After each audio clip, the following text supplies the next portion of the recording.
comme témoin.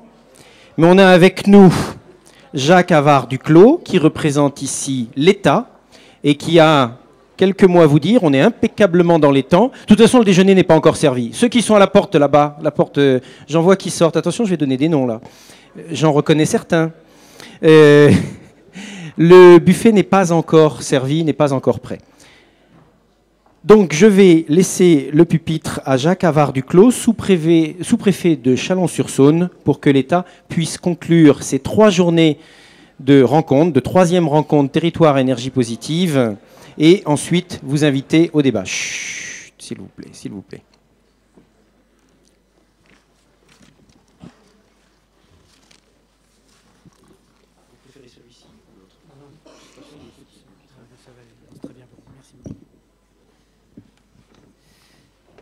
Merci beaucoup de me donner la parole.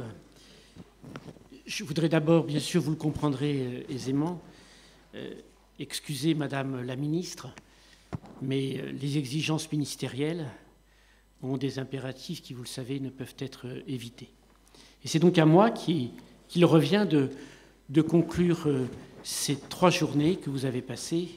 Et je voudrais saluer Madame la Ministre, Corinne Lepage, et puis Monsieur le Président Patria, qui vient de nous quitter, mais dont le témoignage était effectivement important. Et à vous tous, Mesdames et Messieurs, pour la participation que vous avez manifestée au cours de ces 3 jours. L'énergie est partout. Elle est partout dans nos vies. On l'utilise pour s'éclairer, on l'utilise pour se chauffer, pour se déplacer, pour cuisiner, pour travailler et pour tant d'autres choses. Elle nous est indispensable. Elle concerne chaque citoyen dans sa vie quotidienne, bien sûr. Mais elle concerne aussi notre pouvoir d'achat, alors que les prix de l'énergie augmentent régulièrement depuis plusieurs années. Elle concerne la nation tout entière, dont il faut assurer la sécurité d'approvisionnement, la compétitivité économique, et nous ne cessons d'en parler, et autant que possible, bien sûr, notre indépendance énergétique.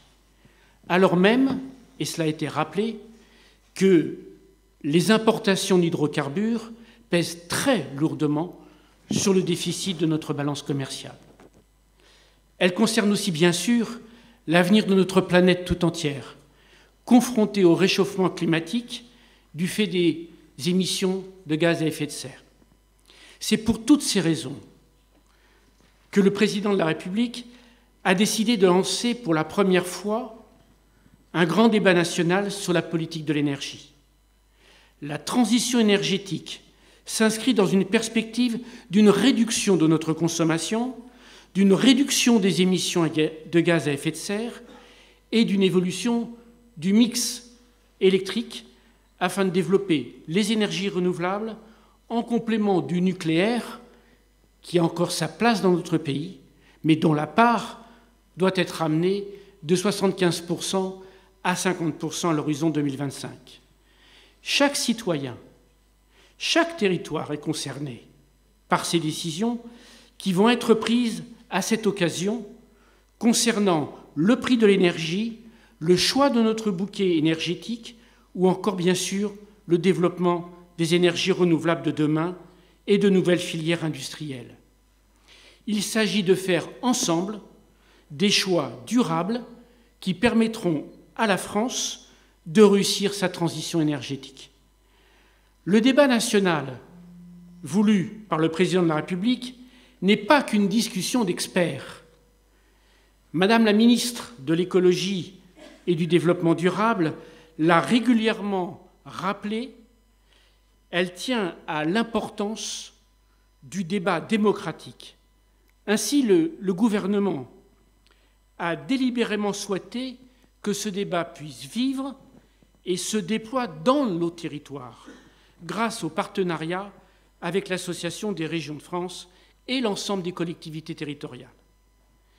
Il s'appuie sur la participation citoyenne et sur celle des territoires, mais aussi sur l'implication des associations, des syndicats, des représentants des salariés et des employeurs, bien sûr, des consommateurs, des élus locaux.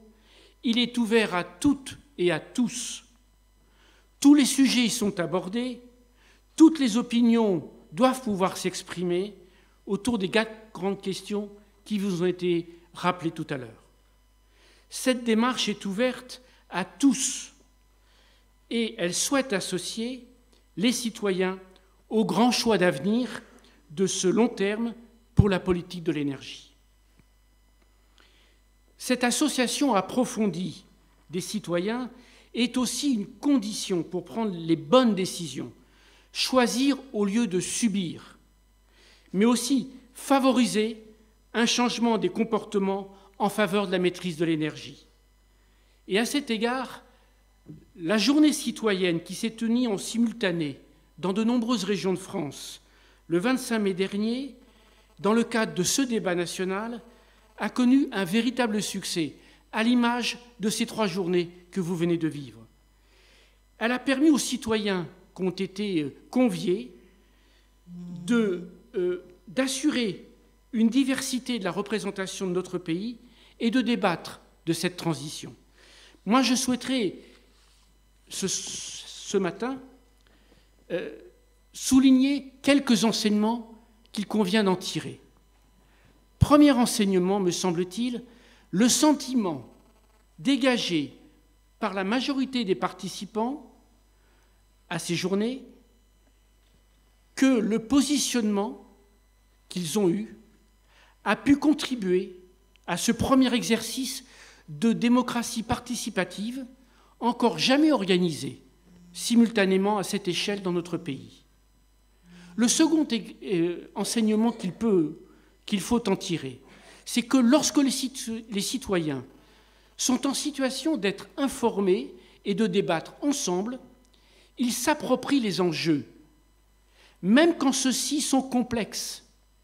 Dès lors que les citoyens sont institués en acteurs du débat, la transition énergétique n'est plus une contrainte, elle devient un objet de choix. La transition énergétique, c'est, je le crois, à la fois une urgence environnementale, une chance et des opportunités de développement économique. Le troisième enseignement qu'on peut aussi en tirer, c'est que les participants, dans leur grande majorité, considèrent que cette transition aura des effets positifs pour la société et des effets positifs pour les citoyens. Effets positifs sur le plan environnemental, mais également sur l'économie, tant par la réduction de notre dépendance vis-à-vis de l'extérieur que le rééquilibrage favorable de notre balance commerciale, mais également des effets positifs pour les énergies renouvelables et sur l'emploi. La transition énergétique n'est pas une contrainte extérieure, me semble-t-il, mais un moteur interne à la société française. La France a des réponses et des atouts. Un lien fort doit être fait entre la transition énergétique et l'innovation au service d'une nouvelle croissance. A contrario, je pense qu'il faut mettre fortement en avant les enjeux de l'inaction, le risque pour les générations de ne rien faire, l'augmentation du coût de l'énergie si nous ne faisons rien et la dépendance de notre pays si nous n'agissons pas. Quatrième enseignement qu'on peut tirer aussi de cette journée, les citoyens ont exprimé leur propre capacité à transformer leurs pratiques dès lors que les pouvoirs publics et les entreprises donnent les exemples. La responsabilité des uns et des autres est jugée première pour initier la transition des citoyens pour créer les conditions d'une dynamique collective qui ne se limite pas aux efforts individuels. L'action en ce sens des pouvoirs publics est en particulier une exigence dès lors qu'elle permet d'accompagner et de soutenir les démarches de chacun. Cinquième enseignement que l'on peut aussi tirer, c'est que les citoyens sont prêts, en fait, à agir à la fois pour aller vers un nouveau modèle, mais aussi pour réduire la pression sur la facture énergétique. Et enfin, le dernier enseignement qu'on pourrait tirer, et ce n'est pas forcément la moindre, c'est que cette journée a confirmé que la compréhension du sujet même lorsqu'il est complexe, et la capacité à se considérer non plus comme un témoin passif, mais comme un acteur du changement, varie fortement dès lors que le changement est porté de façon inclusive, avec tous, et non vécu comme imposé de façon exogène. Moi, je souhaitais revenir sur ces journées parce qu'elles trouvent, pour moi, me semble-t-il, leur répondant dans ces 3 jours que vous venez de vivre au niveau de l'implication territoriale. Ces rencontres nationales des territoires à énergie positive constituent une manifestation d'envergure pour alimenter ce débat. Elles mettent en Bourgogne un terme à la phase de débat décentralisé qui s'était ouverte le 7 mars dernier. Les propositions des événements labellisés seront bien sûr transmises au secrétariat général du débat d'ici la fin du mois de juin. Ces propositions viennent utilement compléter ou rejoindre des éléments que différents territoires ont eu l'occasion déjà de formuler dans les cahiers d'acteurs ou dans d'autres débats. Et je ne citerai que quelques-uns, mais je sais que beaucoup d'entre vous les défendent avec beaucoup d'ardeur et vous l'avez montré au cours de ces journées pour que cette transition énergétique soit traduite dans les faits et pas que dans les mots. Je le souligne fermement parce que ça a été dit et répété, il faut effectivement agir dans les faits. La construction et le portage de la politique énergétique locale au niveau des territoires, les différentes démarches qui sont engagées depuis plusieurs années ont démontré la capacité d'action, d'innovation des collectivités, en plus de leur maîtrise des enjeux locaux, et vous l'avez encore réaffirmé ce matin. Le chantier de rénovation énergétique des bâtiments, notamment avec la mise en place des guichets uniques, cette mesure annoncée par le gouvernement qui vise à faire travailler les différents interlocuteurs ensemble, mais à n'avoir qu'une seule porte d'entrée pour optimiser et rendre plus lisibles les dispositifs. Il faut aussi encourager la production d'énergie renouvelable en favorisant la participation des collectivités territoriales à leurs projets de développement via des portages juridiques variés. Ce sont quelques mesures qui sont portées par divers acteurs dans le cadre du débat national. Il est donc important que vous puissiez, vous aussi, les rapporter et les illustrer par vos expériences concrètes. Ainsi, au cours de ces journées, votre réseau, composé de territoires précurseurs, a permis de confirmer l'importance d'une politique locale en matière d'énergie.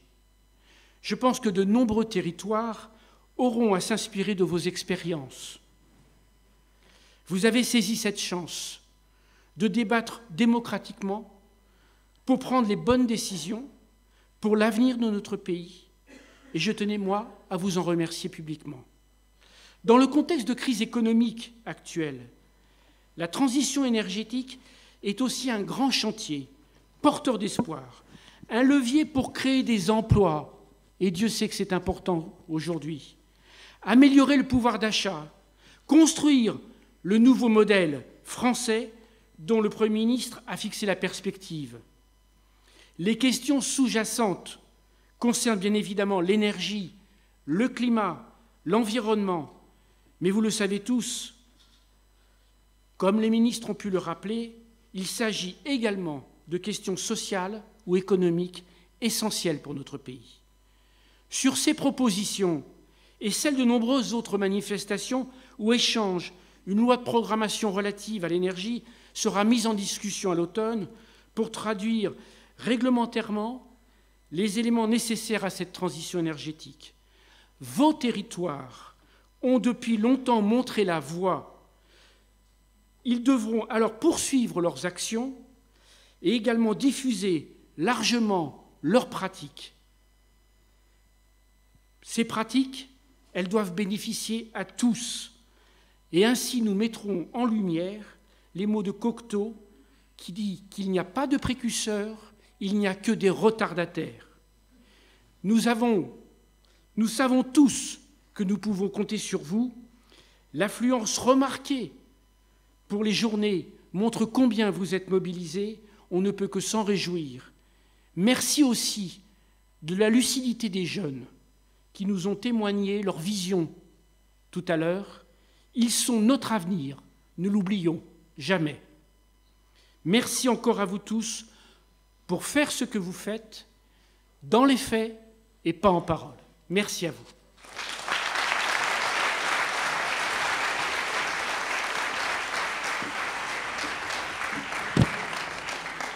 Merci, monsieur le sous-préfet. Quelques précisions très pratiques pour ce qui va suivre. D'abord, vous avez tous dans les pochettes qui vous ont été remises un questionnaire d'évaluation de satisfaction par rapport à ces 3 jours de rencontre ou par rapport à cette matinée que vous avez suivie.